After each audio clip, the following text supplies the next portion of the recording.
want people to know about you? Well, what would people like to know about me? I'm actually a retired cop from Long Island, New York, not New York City, which everybody seems to elude that I come from. Long Island, New York, Suffolk County is a population of about 1.5 million, and we last count was approximately 275,000 unregistered or undocumented citizens. I retired in 2014 after multiple surgeries on my neck and my back.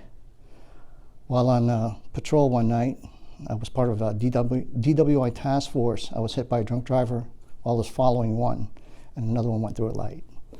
So in 2014, I retired. 2015, I moved down here to be close to my daughters, who were going to Florida State University at the time, and basically fished for 4 years before doing other things. I got into real estate, basically sold in Crawfordville, Sop Choppy, and beachfront areas, Panacea, Ball Point. And recently I've been doing a lot of real estate on the Gulf Coast and the Atlantic Coast.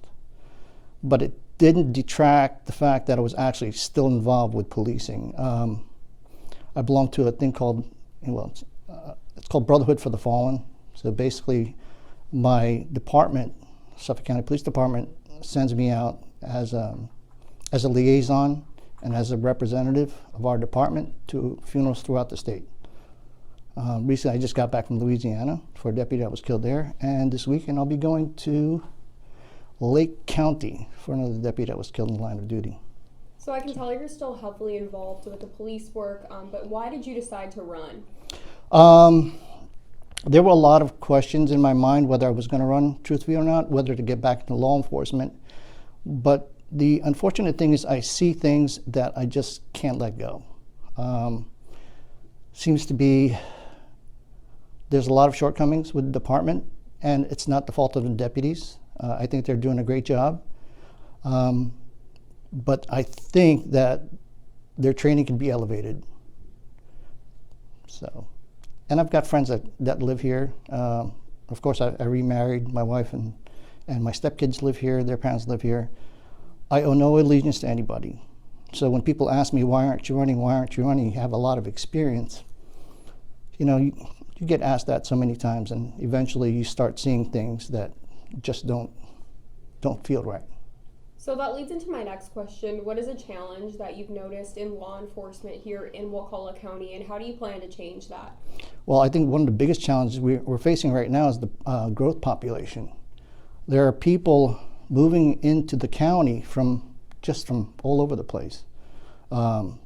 Nebraska, Denver, Colorado, Tennessee, North Carolina, Georgia, South Carolina, Louisiana, Texas. And I don't think the department's truthfully ready. They're doing the job, but it could be done more efficiently.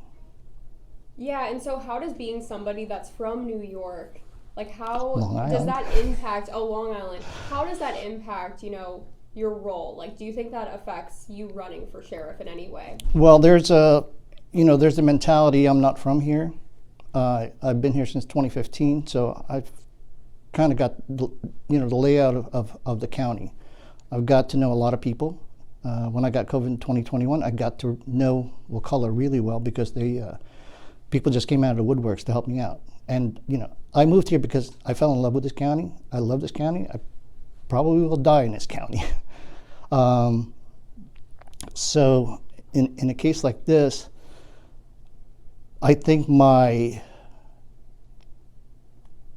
the job that I did on Long Island, dealing with all sorts of ethnicities and nationalities, will translate better or more efficiently to, again, a growing population. And how does being a sheriff for all citizens in Wakulla County mean for you? How are you going to do that in this role if you are elected? Oh, that's a big that's going to be a big task. Again, I have no allegiance to anybody.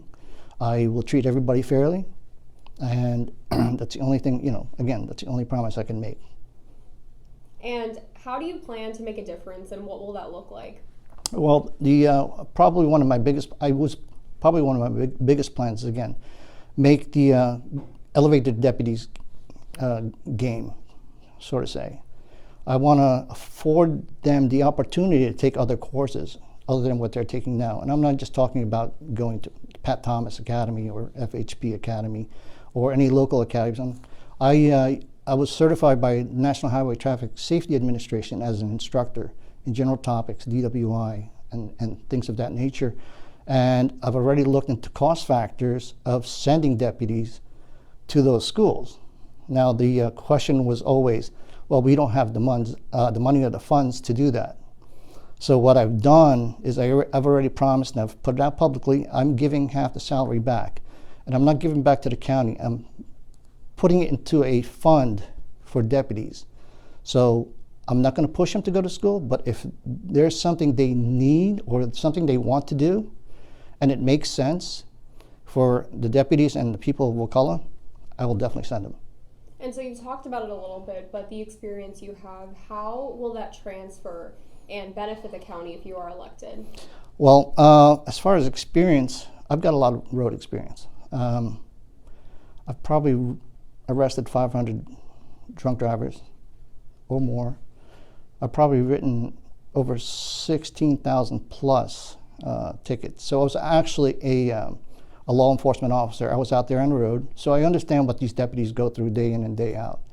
And I've already said, if we have a shortage, you can bet your bottom dollar I'm going to be on the road helping these guys out. And what are your goals, like your other goals that you want to accomplish if you are elected? Well, the fact of transparency seems to be an issue here. I was actually shouted at one time about certain things that happened, and I wasn't given a full answer. I think the people of Wakulla deserve better. Equal protection. We work as law enforcement. We work for the people of the county. Okay, we are not the top, that top square. So I have to look at that also, and of course, trust with the public. Not just certain people, but all the public. I'd love these guys to not just have the badge and the gun and use it as a status symbol. I want them to actually love the job, love being able to put that uniform on, and say, "Hey, I'm going to work, and I'm working for the people." So. And are you concerned if you lose? Not concerned at all. If if it goes the other direction, that's nothing I can control. And if you are elected, how will you unite people after? Well, again, the thing with the transparency part, getting everybody to trust the department and not just part of the population, the equal protection for all the citizens. Again, I think that's one of the biggest and most important things.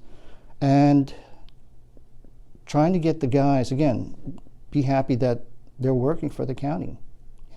I'd love to pay them more, but I think the training and the experience that they get under their belts will translate into the population or the citizens saying, okay, he's worth a raise. So. Thank you very much. Is there anything that you would like to share? Not at this time. Thank you. Thank you.